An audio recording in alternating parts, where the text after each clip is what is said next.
nagarra caaluu nagaa waaqayyo waaqa jiraataa bakka kallattii iddoo isin jirtan hunduma keessatti isiniidhaaf haa baay'atu. Hordoftoota Qiddoo YouTube jalatti kan argamuuf kan jirtan hunduma keessan isiniin jechaa jechuudha.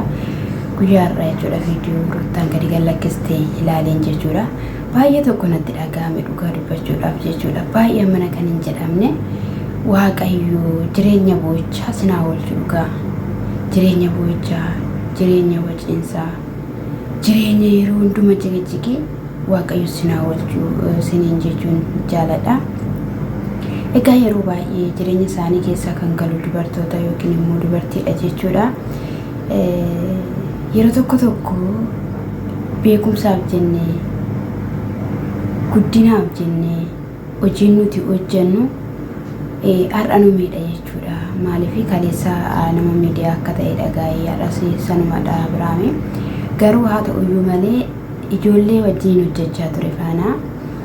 Egaa hojii keessa gara jaalalaatti sin jaaladha maalidha yeroo namni haasa'u kinoo har'a jireenya namaa dhufee barbadeessaa jira jechuudha. Ruutaan jalqabumaa kaastee hanga xumuraatti jechuudha kan isheen boo'ichaadhaanii jalqabde viidiyoo jechuudha. Inni kunis immoo kan nafaan haasa'u kan biraa galgala kan haasa'u kan biraa ganama kan taasisu kan biraadha. Miidiyaa irratti kan haasa'u kan biraadha. Obboloota isaanii kan haasa'u kan biraadha. Hiriyoota isaanii kan haasa'u kan biraadha. Kan haasa'u kan biraadha. Isaan bira immoo deemee dubartoota bira immoo deemee kan haasa'u kan biraadha. Amma yoomittan obsaa amma yoomittin danda'a yeroo hundumaa ciqiciqii yeroo hundumaa waan inni jedheen hin dhaga'u jette jechuudha. Yeroo kanatti Abeelii fi Biiniyaamtu shaanxaa koo harkaa fuudhee isaantu shaanxaa koo fuudhee shaanxaa koo akkanaa kenna hin taasisaa. Ani garuu viidiyoo osoo waraabiin deemuun barbaade jedhe. Ani kan hin jedhu jechuudha. Baay'ee nama gaddisiisa jechuudha. Yeroo baay'ee ilmi dhiiraa jechuudha jaalatamuu isaan beeku jaalachuu isaa beeka maleedha. Kanaaf immoo nuyiidhaaf barnoota guddaadha jechuudha. Osoo akka Ruutaan jaalatte yookiin immoo akka Ruutaan gaafatte Abiraam gaafatee fuudheera osoo ta'eera ta'e gaa'ela isaa kana gidduutti dhugaa dubbachuudhaaf kun hin ta'u jechuudha.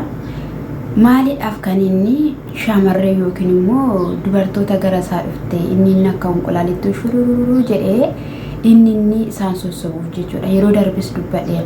Gaafa jalqaba Ruutaa fi Natsaannatiin sun wal arganii jechuudha. Gaafa Ruutaan itti kaatu Ruutaa haadha manaasaa akkasuma immoo kan garaadha mucaa kan isaa qabdu osoo hin taane kan inni tiriitii godhe yookiin immoo kan inni hubachuu danda'e intala sanadha jechuudha. Intala sana kan inni hubachuu jalqabe jechuudha. Osoo ta'eera ta'e Abiraamii ishii dhufte sana ishii haarawaa dhufte sana dhiiseetu haadha manaasaa ishii wajjiniin ciisu ishii waan hundumaa wajjiniin ta'e sana tiriitii gochuu qaba ture jechuudha. Yeroo hundumaa ilaalame viidiyoo isaa jechuudha. Bakkee dubartoonni yookiin immoo shaamarran faana viidiyoo hojjetanii Ruutaan itti dallante yookiin immoo itti qabamte itti Ruutaa tiriitii godha osoo hin taane Ruutaan achi dhiiseetu isaawwan kana faana ta'a jechuudha. Kun dogoggora guddaadha. Kun dogoggora guddaadha jechuudha.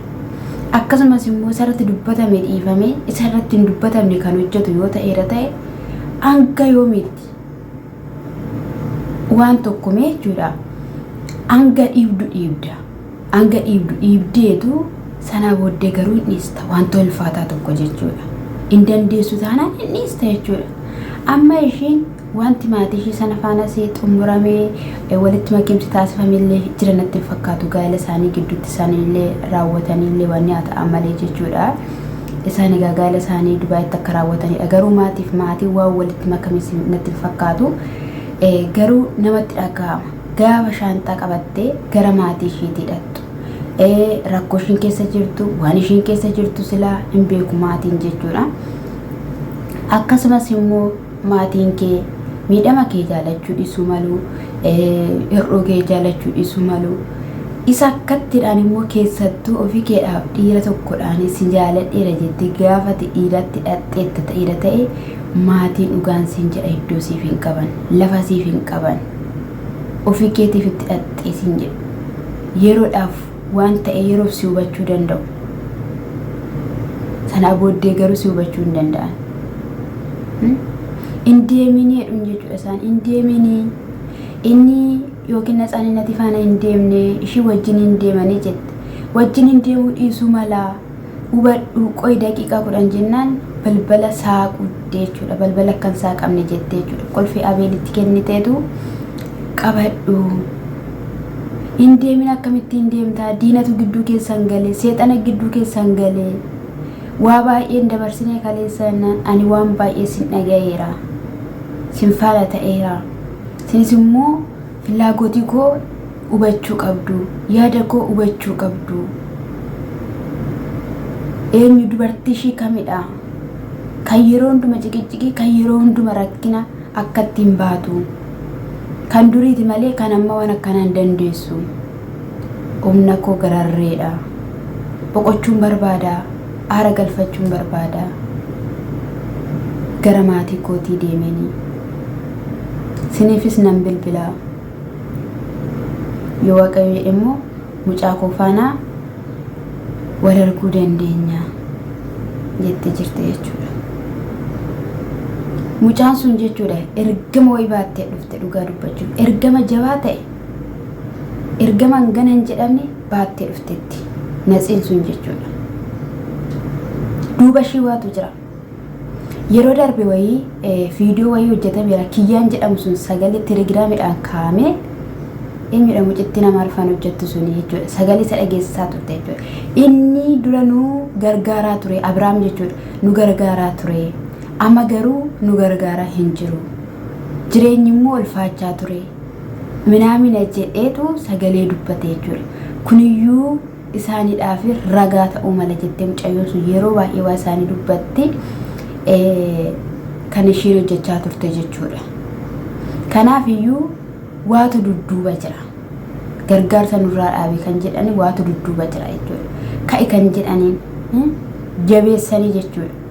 Kan hin jedhu haadhaaf abbaan qabdu, obboleessa obboleettiin qabdu. Gaafa isheen dhuftee ani jechuudha dhugaa waaqaan hin beeku waan akkanaa osoo raawwan dheeraa ta'e achitti morma koo nakutanii waan deeman natti fakkaata jechuudha. Mormuma koo gaafa isaan ba'anii jireenya nama akkatti bulbulanii taa'aniitu maatii yeroo ilaalan seenaa ajaa'ibu miidiyaa irratti baate safuu dhabboo ergama jabaatu jira jechuudha. Ergama jabaa. Kan koo taata ittiin kan nama ajaa'iba akka nama xonqolaa wayii namatti xonoqqolee jechuudha. Abiraamidhaan ati kan koo taata.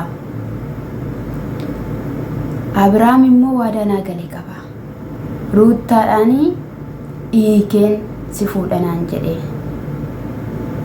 Wanti icciitiin Abiraam bira jiru jira. Abiraam immoo icciitii sana dubbachuu hin barbaadu. Yaada sana kennuu hin barbaadu. Jette jechuudha. Sossobbiin barbaachisu ilmi dhiiraas ta'ee shamarreen tokko soo dhiira tokko irraa gargar baate bakka sin barbaadu. Sin barbaadu. Bakka ilmi dhiiraas dubartii tokko irraa gargar baate dikkeessaa yoo dagaalatti galteewu maaltu si hunkura? Osoo akkatti imimmaan ishee xuruuf kattuu jechuudha dhugaa. Ani gaafa tokko tooshiin imimmaan hin buusin gammaddu hin argeen beeku dhugaa Waaqayyoo. Kan balleessitettis hin booch, kan hin balleessinettis hin booch, booda ija akka hin jaamne. Dhugaa Rabbii booda akka ija hin jaamne. Yeroo hunduma boochee yeroo hunduma maal jettee booda akka ija ishiitiif rakkina akka hin oolne. Dhugaa of eeggachuun barbaachisaadha. Egaa wanta uumuu hin beeknu boodarra waan dhufu jechuudha. Isa kanaadha isiniin jechuun jaalladha. Baay'ee ulfaata mana kan hin jedhamne. Baay'ee ulfaata. Eenyu faana akka hojjennu akkamitti akka hojjennu beekuun sirriitti hin barbaachisaadha. Sirriitti jechuudha.